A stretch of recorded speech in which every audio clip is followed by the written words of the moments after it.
I was happy with the way things went for the most part in New Jersey. It was my first time visiting, so it was good. Obviously, the rain was a bit of an issue without them having lights, where we kind of had to push through some things. But the Rutgers did a great job. They were first class in managing that. All of their facility people were awesome.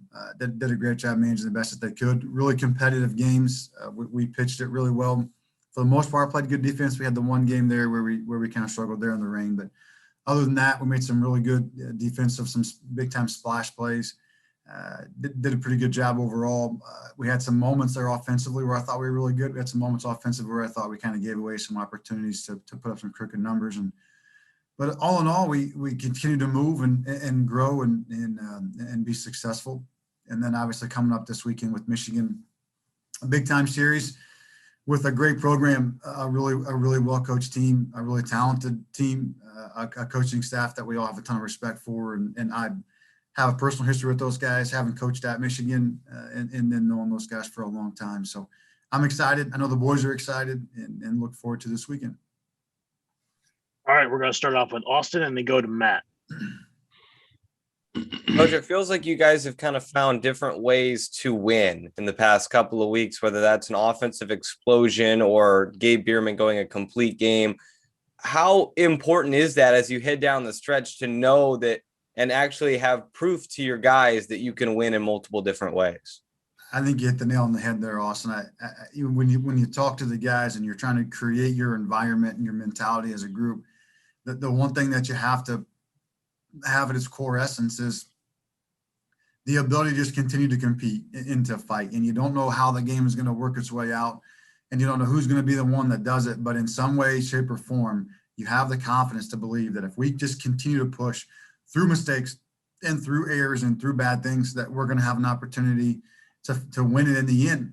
And whether it's on the offensive side or on the pitching or making a great defensive play, those guys have continued to push, and they haven't rolled over. They haven't given up. I mean, there were so many times, that first game on Saturday against Rutgers, there were so many moments where they just could have said, you know what, this stinks. The heck with this. And got a long day today, and they keep coming back, and they just didn't. We just kept going and going and going. And, the first game on Friday, the wind's blowing in 20 miles an hour, and we're hitting balls hard and have nothing to show for it till late. And they just continued to push. The pitchers, when we're kicking the ball around there in that rain game against Nebraska, we looked like the bad news Bears there for about 25 minutes. The pitchers, they could have packed it in. They could have said, well, this is silly and thrown a fit, but they didn't. They just kept competing and fighting, and you just find a way to put yourself in a position to win. And I think at the same time, you hit a point there that when you have the experience of having done it, and for us, for a lot of the guys on the mound, this is their first time doing it first in a main role. Positionally, we start 4 or 5 freshmen on most days. It's once you've actually done it and you have a memory or an experience to draw from of success, it's so much easier to get yourself back into that place. When a coach says, hey, just have confidence, believe in yourself. And in the back of your mind, you're thinking, well, I've never actually done this. I've never actually played. I've never actually had success. I just have the ability to have success. I think once you have that to draw from, it really does help to pull yourself back out of a little bit of a slide and back into a successful moment, because you do have the experience that haven't done it before. Matt and then John. Hey, Coach. Last week you talked about how guys in different spots of the lineup have different at-bats due to pitch selection. I'm curious how you think Colin Hopkins adjusted to being moved up in the lineup this past weekend. Yeah, he did a really nice job, and it ended up being a big move. It was a decision that came. We sat down as a coaching staff and thought he was ready for more at-bats with runners in scoring position, and he had them. He ends up with the game-tying hit with 2 outs. Has a big hit. We had first and second. Has a big hit on the pass ball. I can't remember which game it was, where he singles to left. Maybe the 8th inning of that first game. He's going to get pitched differently in those situations. Less fastballs, more changeups, more off-speed stuff. But he's just a guy that you trust. And when you trust a guy to be able to just do what you ask him to do what the team needs him to do, then you feel confident in putting him in those situations. And ultimately, that's what we believed, and he went out and did exactly what we needed him to do.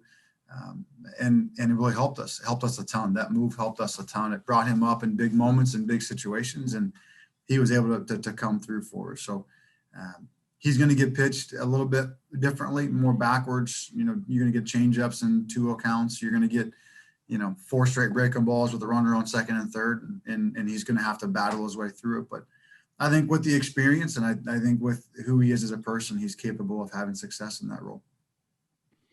John, and then Tom. I have 2 questions. The first one about Matt Litwicki. He didn't appear at all this past weekend. Was it just situation or something physical, or I guess what was the deal there? He's fine. He's fine. He's healthy. He was felt a little bit erratic on Sunday, and it was just Gabe was cruising. And I know it's in the 9th inning, but he goes into the 9th at 96 pitches. It's warm. Gabe's had a week off a couple weeks ago, so we felt like he was okay. But Matt physically is fine. He was a little bit tight and just a little bit. He just kind of said he was a little bit not all over the place, but just a little bit more out of the zone than maybe he normally is, and just felt like the better matchup was still with Gabe at that point.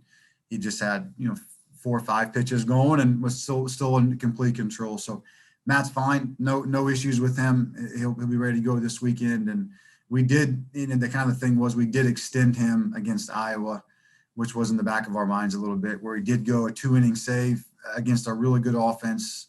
And we just didn't, if he wasn't like full tilt, ready to go, like pouring it in there, we didn't want to push him again after kind of pushing him last weekend. So, but he's fine, healthy, no issues. He'll be ready to go this weekend. Okay. The other question is about Paul Tates. I mean, we were talking about him, I think, a couple of weeks ago. All these doubles, 16 on the year. I mean, is this the kind of hitter you envision him being, or is this, you talked about the physical improvements he's made, being able to run a little bit better, getting better shape? Like, where does this come from, I guess, the 16 doubles production? Well, I think he's capable of more, to be honest with you. He's a good player. He's done a good job, but I think there's more in Paul. I think there's more. I think he's a better defender than he's shown at times this year. I think there's more in him as far as better pitch selection and situational awareness. He's a smart player. He's a smart kid. He's a competitive kid. Sometimes he'll expand the zone, and sometimes he'll give a pitch away or give an at bat away. And he is as talented of a player as an offensive player for a young guy as I've ever coached. He's got really, really very natural about the ball skills. He's competitive. He's confident. He believes in himself. And sometimes that leads you to expand the zone a little bit. It's like, I can hit anything. And we have to make sure that we don't give our bat away by overswinging early in counts. And I say that things not to disparage Paul, but to say, like, I do believe in him to the point where, yes, I did think he was capable of doing the things that he's doing right now. And I think he's capable of even more as he goes along, as far as not necessarily the statistics or the extra base hits, but as far as how he manages at bats and how he values every pitch of every at bat and all the way around. He's got a chance to really impact the game in every phase of the game. And I think that he will. But no, it doesn't necessarily surprise me what he's done, because I've seen him even as a freshman last year.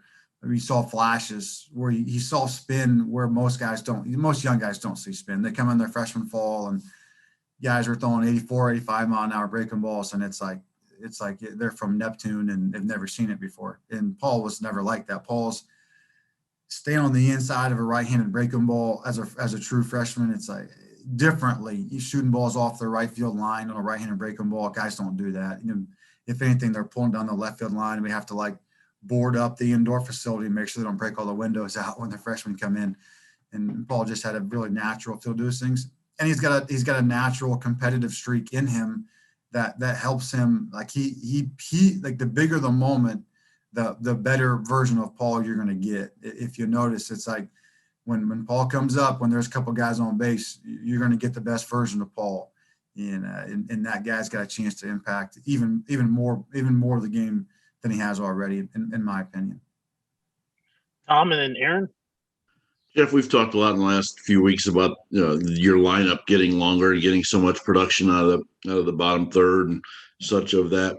But how much has that helped too, though, that you now wind up in situations often where you've got guys on base for Drew and guys on base for Paul and Grant and that, where when the lineup rolls over, those guys are coming up with guys in scoring position. Huge, Tom, huge. And that was our, a crippling deal for us early in the season, where we would have those 4 or 5 guys that were offensively going well, and then we couldn't drive them in, and then we also couldn't bring those guys that were going well back up with guys on base, and so it was a very short lineup, in both ways, where we couldn't get production from both sides. So the extension of that, I mean, you look at just as simple as when Jeremy plays on the last game, he walks 4 times. That's a game changing deal. Jeremy walked 5 times in less than 2 games, and if he hadn't swung at a 3-1 fastball down for in a 3-1 count, he would have walked 6 times. And I kind of chastised him a little bit yesterday about that, and he kind of got a good laugh about it. But Tank does a good job with that. Tank will walk. Tank will take a hit by pitch. He's had a few hits recently as well. And when you turn the lineup over with some of those guys on base, especially when Colin was hitting the 8-hole, that's against Iowa, when Colin was hitting the 8-hole and he's, several of those big doubles with 1 out or nobody out, maybe a 2-out double. And you turn it over and you give those guys a chance. It's what we have to be able to do. And we have to get the bottom half of the lineup, whoever's in there is talented enough, because they've all done it. If it's Kip or if it's Fusey or if it's Colin, all those guys at some point have been in the top half of the lineup, whether it's a 2-hole or the 6-hole, they've all 5-hole, they've all been filtered kind of their way in and out of that. So they all have physical capabilities of it. It's just can you play the right hand at the right time when the guys are seeing the ball well in a good matchup, righty lefty, so on. But yeah, it's been a season changing change for us just to have the bottom half of that lineup just continue to grow and keep adding guys to the lineup as you go along. We have to do it again this weekend. Aaron and then Carl. Coach, how much are you feeling a case of deja vu? You had to go to Michigan 2 years ago and take that series to win the Big Ten. You do it again. You're in terrific shape to hoist the banner again. So how much do you feel that, of being in the same situation you were 2 years ago in a lot of ways? Yeah, you're right. I mean, you're absolutely right. I think anytime that anytime the Big Ten decides to put Michigan on your schedule in the last couple of weeks, it's gonna have a great impact on the outcome of the season. We do expect to compete for the Big Ten championship on an annual basis. Whether we win it or not, I don't know, but we do expect every year to compete at that level. And I know that Michigan expects to compete at that level as well. And so you're going to have 2 programs with a lot of pride and really high expectations competing at the end of the season with a lot on the line. And us going up there, again, you're right, there is a great similarity to that, even though both of our programs have changed tremendously in that amount of time. The players are different, but the stakes are the same. And obviously going up there is a big deal. They're going to be intense. They're an intense club. They're run by an intense coaching staff who do a great job. And they're going to come out and they're going to hit you in the mouth. And can you stand your ground? Can you hit back? Can you weather the storm? All those kind of things are going to be determining factors on the weekend. It will be a competition of fortitude more than it will be a competition of physical abilities. And because you're going to have 2 teams that are both physically talented, and it's just going to come down to who wins the fight. And a lot of that is just the intensity and the demeanor and the attitude, the resiliency when things go wrong. How do you manage it? And we've gotten a lot better at that over the last couple of weeks. We've come a long, long way since the Ohio State weekend where we didn't handle that. And those experiences harden you and they toughen you and they prepare you for moments like that's coming up this weekend. And we're going to have to be on our best behavior in that way. All right, we've got time for 3 more. We're going to go ahead to Carl, Austin, then we'll wrap up with Tom. All right, Coach, your hitters faced pretty much a gauntlet of quality left-handed starters this past weekend. You got another one coming on Friday. How is your hitting progressing in that particular part of the game? We've had some ups and some downs where there are times where I'm like, wow, we've gotten a lot better. We're really progressing. And then there are some times where I kind of scratch my head and I say, I thought we were kind of beyond that. the Povich kid was really good. I knew he was going to be good coming into it, but he was better than I anticipated, to be honest with you. The velo was up. Getting the fastball in late was really difficult to crossfire look. I mean, he was tough. So we have faced a ton of those guys. I think sometimes when you face a bunch of those guys in a row, it hardens you, but at the same time, like it's like can you catch your breath a little bit? But when you're playing this level of baseball, there's really no time to take a step back and wish you could have a little bit of an easier go of it. So it prepares you, but at the same time, you have to be able to keep your confidence up because it's hard. They don't give you opportunities. They're not going to go walk the first two guys of the game and throw you an 86-mile-an-hour cupcake for a double off the wall. I mean, you got to scratch and fight for every single pitch. And that can wear on guys, especially young guys. That wears on them mentally. It's hard. It's really difficult. And so we have to be in a frame of mind where we do have confidence because we have proven that we can do it. We do believe in ourselves, and we don't necessarily care about my personal success. We care about the group's overall success. And when you take the pressure off of yourself, having to get a hit or having to be the one that carries the group, and you place that weight and that burden on just the team offensively, being able to create pressure and create opportunities and ultimately break through, I think it makes it a lot easier on you as an individual. I can be a productive member of the offense. I can't always be the one that carries the offense. And I think that mentality is how you go against really good arms like we have and like we're going to again for the next 3 weeks. All right, two more. We got Austin and wrap up with Tom. I'm just curious, as McCade was going through that game on Saturday, were there any talk between the coaches? I know you don't talk to a guy who's pitching like that, but what was the plan for him going into that seventh inning? Was there more in the tank, did you think, for him? I thought he was good. I'll be honest with you, Austin, I'm trying to put myself back in that situation in that moment. He and Coach Barker made some really nice adjustments over the past midweek. If you notice, the video is a little bit taller. There's a little bit more upright. Some of the metrics were a little bit reduced in the previous weeks, just spins and release heights and release points. So they made a few simple adjustments, and it really helped him. If you notice that he got a lot more swings and misses on the curveball this past weekend. They just kind of talked about and Justin and Denton are way more advanced than I am. So when I talk about pitching, I always feel like I need to call in like a lifeline for one of those guys. But talking to me about just the release height and the release point, and thought like the breaking ball was exposed earlier. And that was the reason why we were getting some takes on the breaking ball from McCade that normally we wouldn't get. So made some adjustments, and it obviously showed. I mean, the swings and misses on the breaking balls, the chase, which lifts up the fastball. So we felt like he was in a really good place. I noticed in the first inning, I looked at Justin and said, like, this cat looks different. You guys did a great job. Your work week was really good and productive. And so we got to the seventh and felt like we always do when he's cruising like that. He's in a good position. Just kind of comes down to situation and pitch counts. But it was great to see McCade be McCade and knowing that that's always what he's capable of doing. But we always we're still coaching, you're still pushing, you're still trying to make adjustments. And that's the everything that leads up to the beginning of the season is when people think that's when like the coaching, well, it's like you're coaching in the off season, and we try to prepare them. But the best coaching is done in the moment, in the midweek, in the season, in the course of the season. That's when you can really tell if a guy can coach or a program can improve itself over the course of the year. And we're going to find out here in the next 3 weeks if we're any good at that too. All right, last one for Tom. He's got that long top of the seventh inning probably hurt him a little bit too. Yeah. It was a long break.